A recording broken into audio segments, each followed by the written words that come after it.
You're listening to the AV-IT Amplifier. Each week, we'll feature voices and ideas that need to be amplified in the higher education and pro-AV IT communities. This show is brought to you by higheredav.com. And now here's your host, Ryan Gray. Well, hello, everybody, and thank you for tuning in to another episode of the AV-IT Amplifier. As we say, if it's Wednesday, you know we will be here without fail, except for 1 week that we failed, which we all forgot about that 1 week, which we weren't there, with content for you and someone that, with an idea or voice or something you need to hear from. And today is no exception to that because we have our first official return guest, which is very cool, and actually we'll get into why it's mostly true, kind of not true on a couple of fronts, but I think we've got something to talk about today that is an important message, and something that when I saw this guest post about it or say something about it, I was like, oh my gosh, we need to go talk about that. Do you want to jump on record? And she said immediately yes. So welcome back to the show, Britt Yenser. How are you doing? And would you, for God, anybody who's listening who doesn't already know who are you and what do you do? Hi, Ryan. Thank you for having me back. I feel super honored to be the first ever return guest. I am Britt Yenser, CTS. I work at Moravian University in Bethlehem, Pennsylvania as the Director of Event Technology. I am also the host of the Brave Space podcast, a writer for Higher Ed AV, and I'm currently the Communications Chair for HETMA.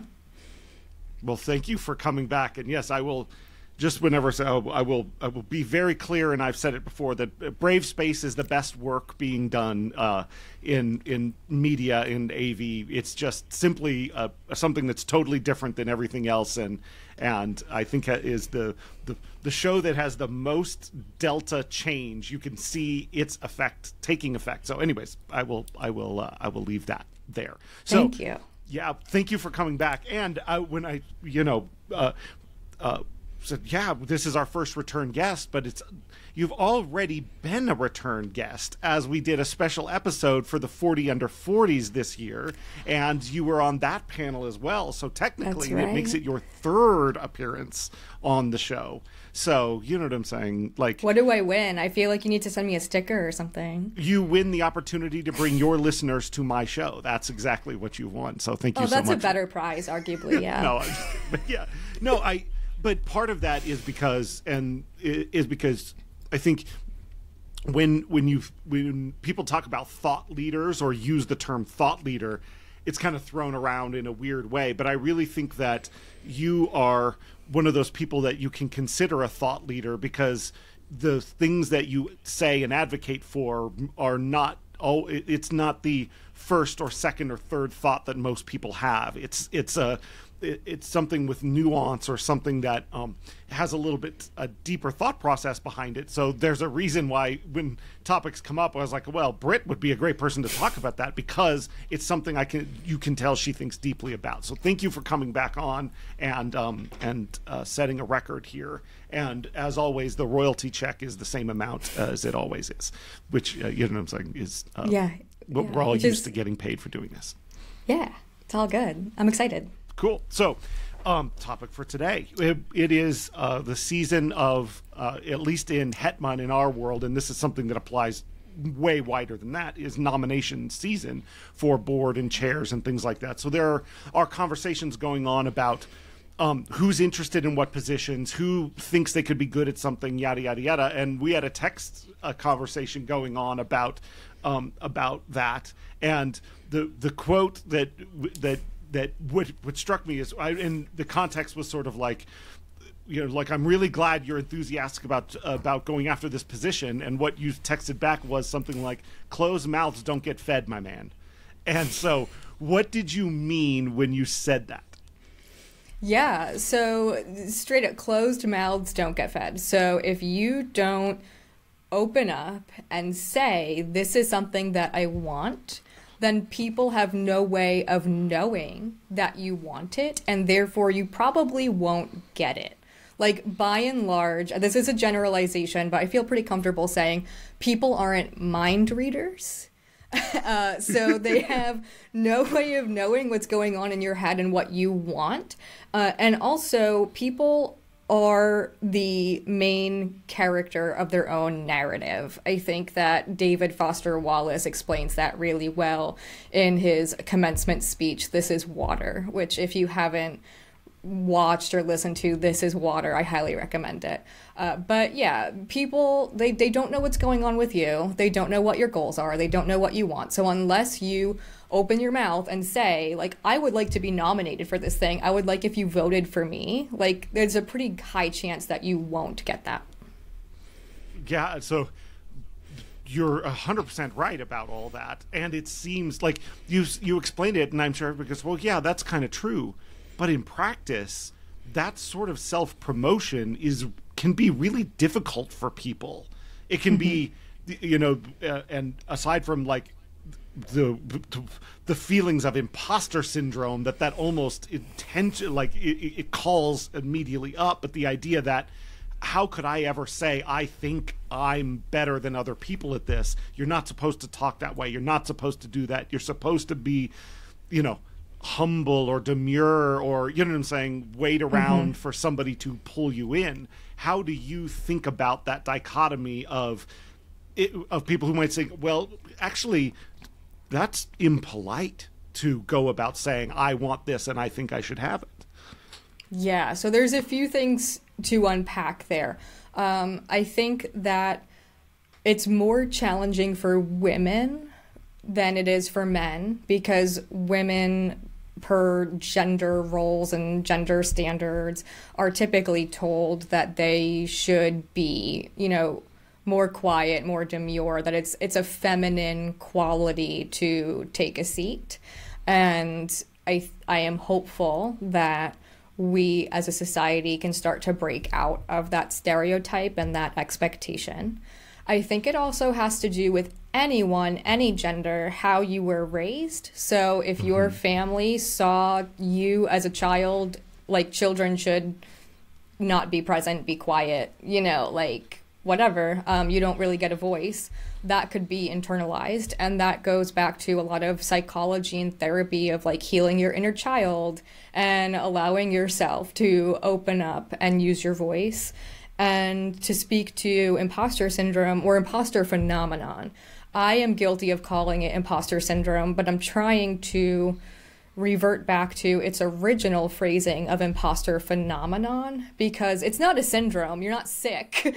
Like, it is a phenomenon that has been created by society and by the places that we sit, and anyone can experience that. And I think that it's really important to be able to place yourself in a place or in a group of people that remind you of your skill set, of your capabilities, and don't make you feel like you don't have a right or ability to do something. Wow, that's a lot. You're totally right about it. Okay, so let's dive down a couple of those. I know, pathways. I gave you a lot right there. But I asked you like a 7-sentence question. So, you know what I'm saying?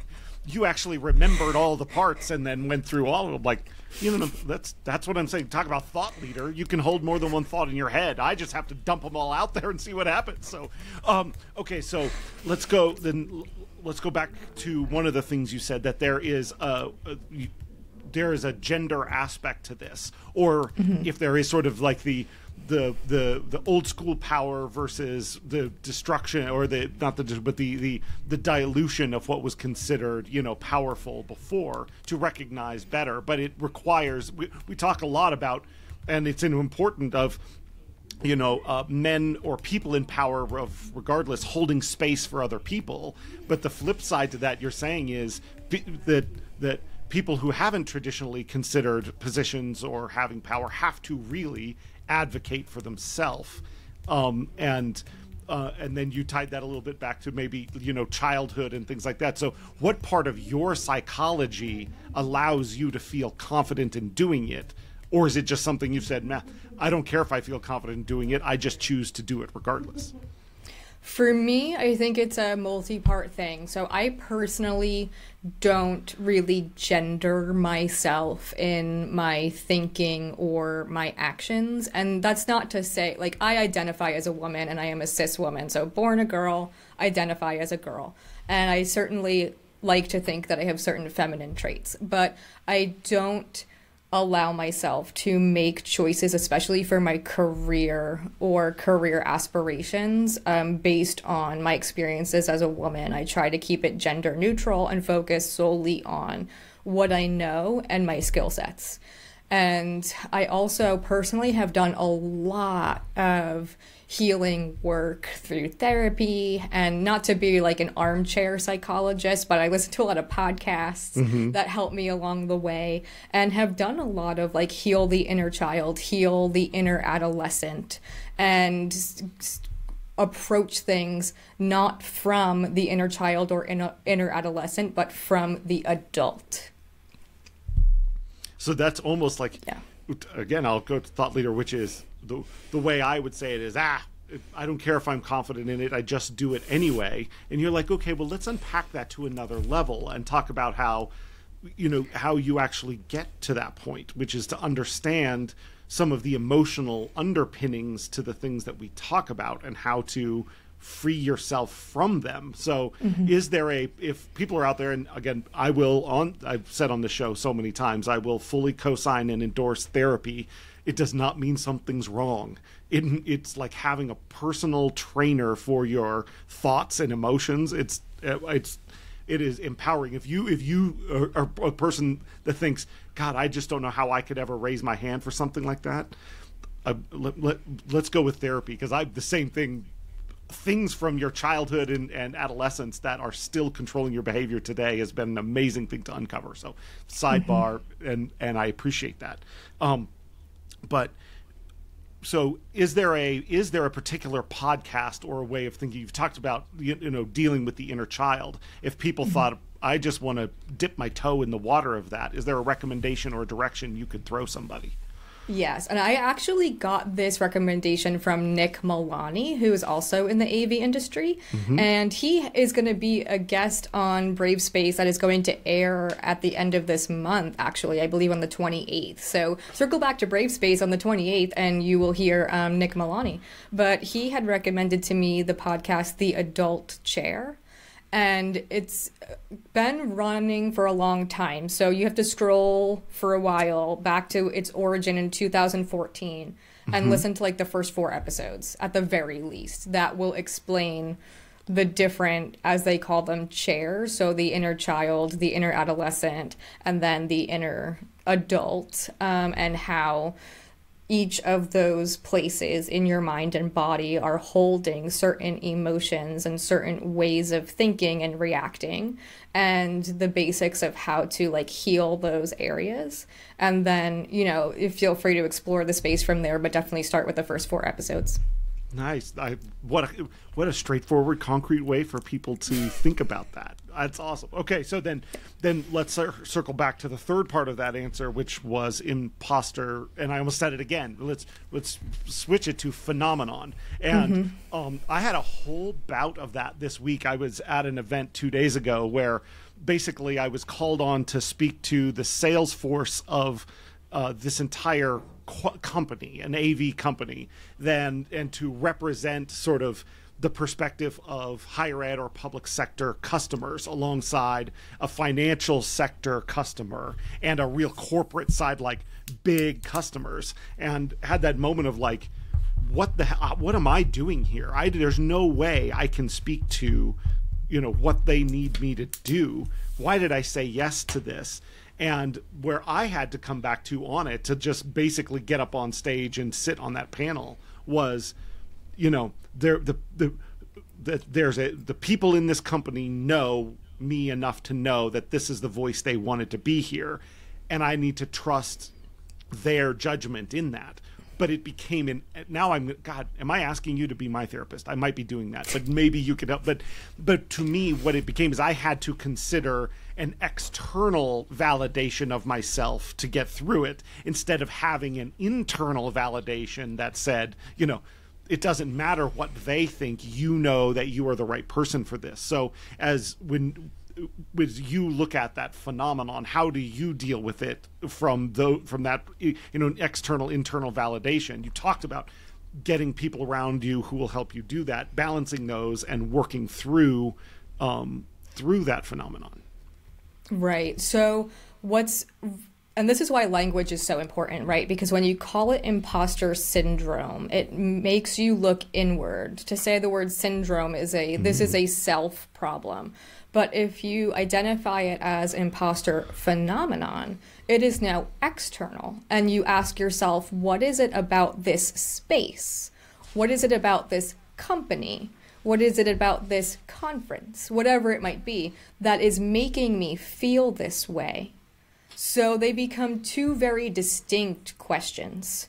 And when I encounter imposter phenomenon, it makes me consider, what is it about this external thing that is making me feel like I am not good enough? It often points for me to the fact that I'm not seeing people who look like me in that space. I'm not seeing other women, or I'm not seeing other people in my age bracket. I'm not seeing other people with similar levels of education to myself.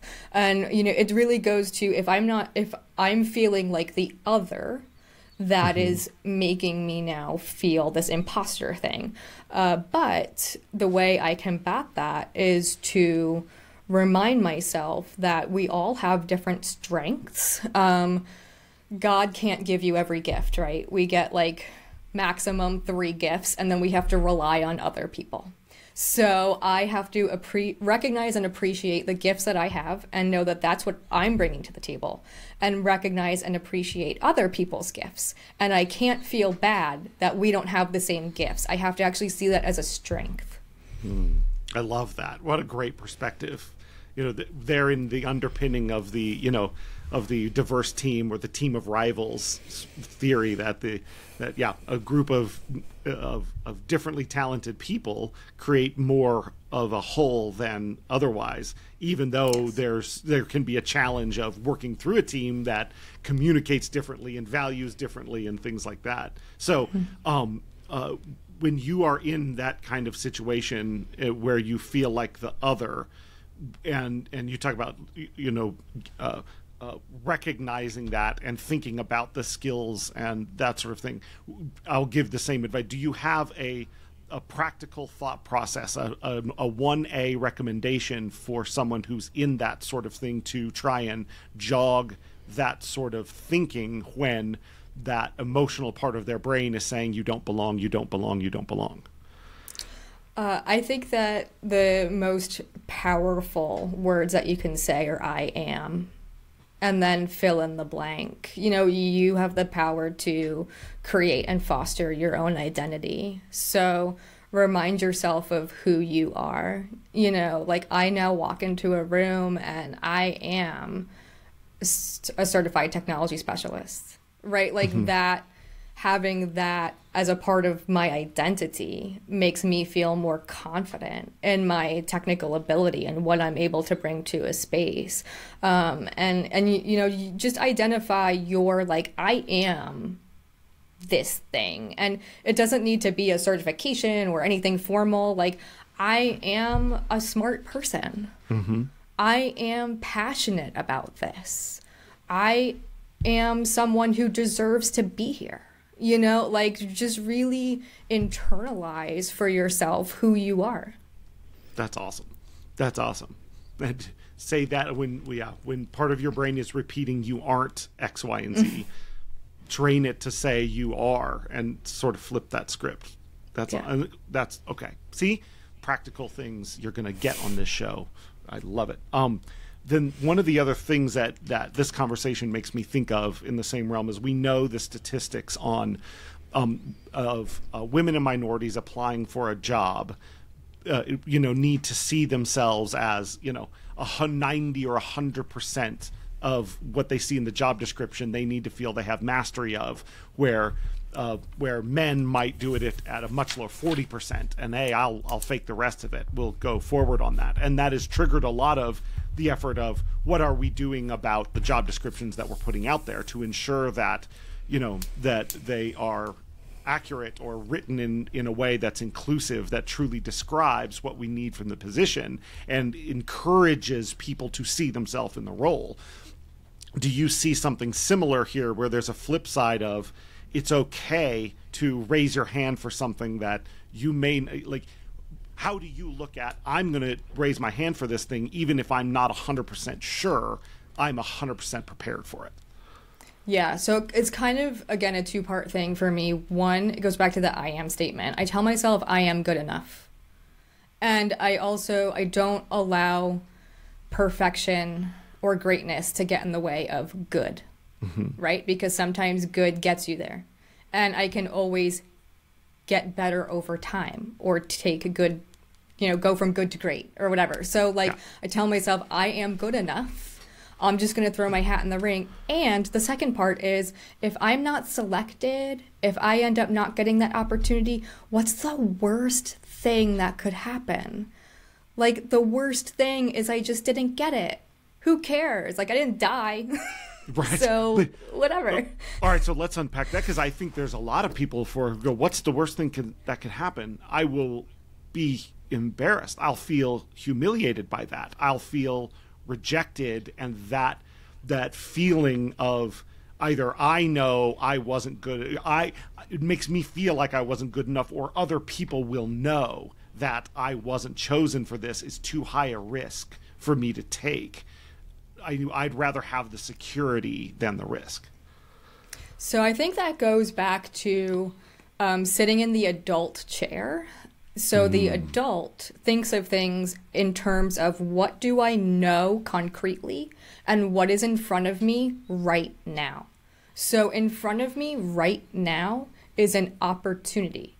And if I do not pursue the opportunity, I will not get it. You have to throw your hat in the ring in order to receive. So don't worry about the future or possibilities. Just put your hat in the ring, because what's in front of you right now is possibility. And then if you don't get it, you can deal with those emotions at that time and you can process it when it happens. But also, that's allowing yourself an opportunity to have an experience. The human experience is not always fun and pleasant, right? So now you could be inviting yourself to have an unpleasant opportunity. That's okay. That's a part of life. Now you have an opportunity to process a loss or not getting what you wanted. And that's going to make you stronger. And that's going to give you insights for later. I love that. But it takes some bravery to do it. But I totally agree that what's the worst that could happen rubric being put into that that truly almost concrete thinking version of it, rather than the abstract version of it, can bring a little and be honest clarity. with yourself. Is being embarrassed really the worst thing that could happen to you? Yeah. And I think the more that you see people be transparent about these sorts of things, I hope that is encouraging to others. I talked actually to my team about this, but I rarely talk about what's going on with it in me. But I apply for at least one job a year, if not two. And I've been at Yavapai College for 11 years now, right?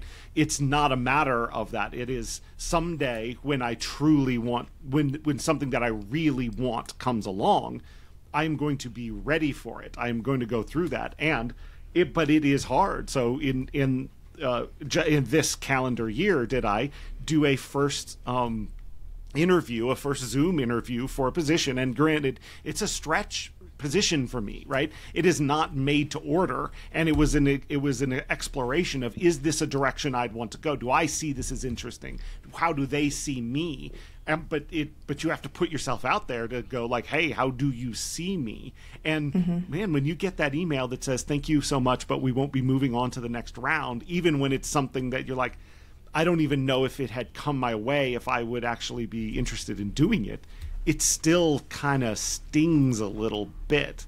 But taking it from that standpoint of, what did I learn? What did I learn about me and this, and categorizing that experience as a positive, seems to be one of the things that's helped me move forward, if that makes sense. Yeah. And, I hope that our jobs are not our lives. And I hope that that is not what people are valuing over their personal experience. So, if you put yourself out there for a new job or a new career opportunity and it doesn't work out, like, you can go back to your dwelling and you might have a partner or a pet or a favorite TV show or a video game that helps you unwind, and you still have those things. Like, it's not someone else saying no should not be the end of the world for you, because at the end of the day, how much does it matter? Yeah. As compared to other things, right? Yeah, exactly. Okay, so this has kind of turned into a conversation about raising your hands for employment and that sort of thing. But where we started was the idea of raising your hand or asking for a nomination for a volunteer for a service opportunity, one that is actually, competitive. So if we circle back to, in our world, it's HETMA. In other people's worlds, there are lots of opportunities to be involved in things at your campus that are volunteer based, or with organizations where there may be a board seat or something like that is competitive, that is voted on, maybe even your staff association or your faculty association, and where you're actually raising your hand to say, I'm not doing this because I want compensation for it. I think I want to do this and I'm willing to put my time and effort into it. How does that change how you think about raising your hand for something, if it's a matter of saying, I think I'm willing to invest myself in this because of what it is, rather than because of what it can give back to me? Right. Well, for me, like, I raised my hand and said, can you please nominate me for the 3-year at-large board position? And I did that because of my love for HETMA and my love for my HETMA colleagues, and I want to personally be in that position to help move the organization forward and really be a deep thinker and a contributor to new initiatives and just help to make things better. But it's because of that love for the organization and my colleagues that if someone were to get that position instead of me, like, I assume that they're coming from the same place that I am. Like, I don't think that I am particularly best suited over another person, per se. So I'm just as happy for someone else to have that. Like, am I a little bummed? Sure. But, like, is it gonna keep me up at night? No, because, like, I'm just happy that someone who also has passion is in that position, and I'll find other ways that I can help. That said, please nominate me. Hey, closed mouths don't get fed. So That's right. Know what I'm saying? Thank you for doing. I am confident you will find multiple nominations for that position, and then in a world of, and this will happen, where there will be, a ballot that comes out that has people nominated for these volunteer positions, and then the members need to vote on who to have it. So if you look at it in terms of, I seek a position because of my love for this organization, when you go to look to say, this is who I would vote for, how are you making that sort of decision? Yeah, I'm looking for that. I'm looking for a passion that matches my own. I expect them to have a love for the organization and a passion for it. And again, if they're putting their hat in the ring, that's kind of a safe assumption. That's why they're doing that. And there are certain qualities that I look for in terms of, is this person organized? Does this person communicate well? Do I trust this person? I don't think that I could say no about any of the HETMA people, when it comes to answering those questions. So, yeah.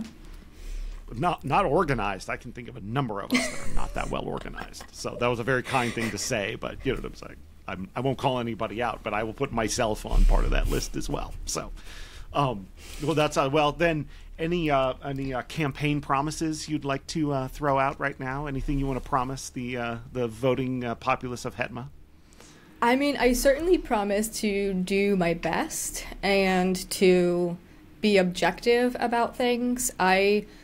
Yes, there are certain opinions that I have, but I am always happy to listen to others and concede, where it's just like, even if I don't necessarily agree, at the end of the day, if the majority feels the best way to move forward is X, then I'm voting X, like I'm a team player and I can see other perspectives and I communicate well and I am very organized. I'm the most type A to ever type A in the history of the planet. So, yeah. Well, there are a lot of conversations about how I think Hetma needs a little more type A. You know what I'm saying? Type A to come alongside and empower the longevity of what we're doing. So I appreciate that. Any message then for people out there in our last minute here who are looking at a chair position? Maybe they haven't been in leadership. They haven't done anything. They sort of watch Hetma, but they've thought, that's what those people do. I'm not one of those people who talks in those meetings or does that. What would you say to somebody out there who likes what Hetma does, sees it as something they'd like to get involved in, but doesn't really think of them as part of the inner group or that those people who do that?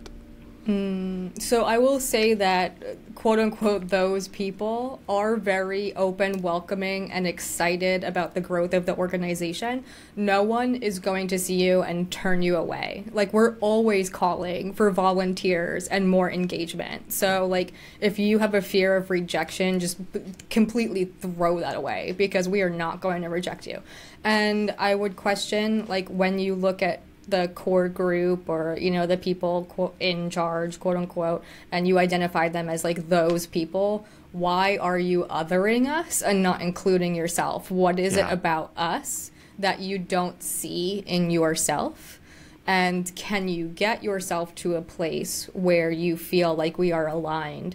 And if not, that's okay. Like, identify your strengths and find your seat at the table, because we're very excited for you to pull up a chair. So, like, even if you're like, I don't really want to voice opinions in meetings or come up with ideas, but I am like really good at documentation or keeping track of emails or whatever, cool, we need that too. So, know your strengths and pitch them. And think about the stories of some of the people how quickly there's people have moved from not involved in Hetma to highly involved in Hetma. I think there's a lot of evidence to how welcoming it is, and I could put my own pathway on that it was pretty well established before I even got involved, and now people are looking to me to help move things forward. So please come in and help us. All right, Britt, yes. Thank you for joining us. If people wanted to ping you here, ask you more questions about what we're talking about, or make sure that they know where to find Brave Space, how would they do it? Yeah, so I'm on LinkedIn, Britt Yenser. I'm on Twitter, Brave Brit. My podcast, Brave Space, is on higheredav.com, as well as most podcast platforms. Everybody, please look up. Britt is a must-follow for quality online content. You will find something interesting and something funny on a very regular basis. So, Britt, thank you for joining us and sharing your wisdom and your thought leadership. Thank you for having me. It was fun. Thank you for listening to the AV IT Amplifier.